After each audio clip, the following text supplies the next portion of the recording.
What if I told you, even in a world filled with sin, death, and darkness, there was still a hidden story of hope?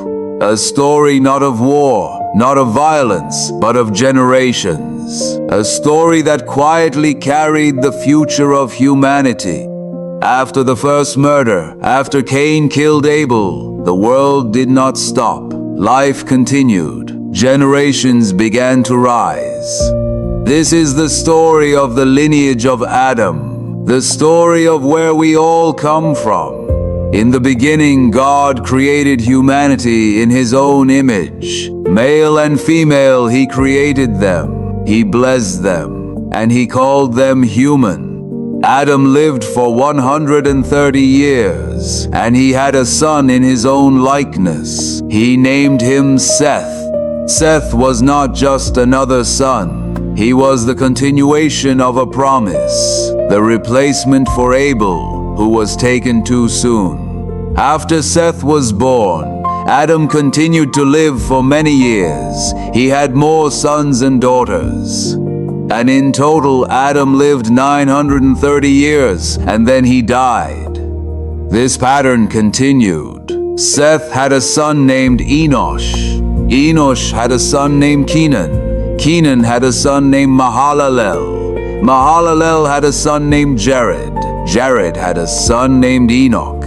Each generation lived long lives, hundreds of years. They had children, they built families, and then one by one they died. Over and over again the same pattern repeated. They lived, they gave life, and then they returned to dust.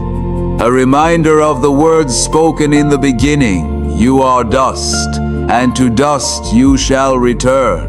But then something changed. In the middle of this long line of generations, one name stood out: Enoch. Unlike the others, Enoch lived differently. The Bible says Enoch walked with God. Day after day, year after year, he stayed close to God. He lived in relationship. And then something incredible happened. Enoch did not die. Instead, he was taken by God. He simply disappeared because God took him. In a world filled with death, Enoch became a sign of something greater, that walking with God changes everything. The generations continued. Methuselah was born, the longest living man recorded in the Bible. He lived 969 years. Then came Lamech, and finally a child was born who would change everything. His name was Noah. Lamech looked at his son and said, "He will comfort us in the labor and painful toil of our hands." Because the ground had been cursed, life had become hard, but Noah carried hope, a hope that something would change. A hope that God had not forgotten humanity. When Noah reached 500 years old, he had 3 sons, Shem, Ham, and Japheth.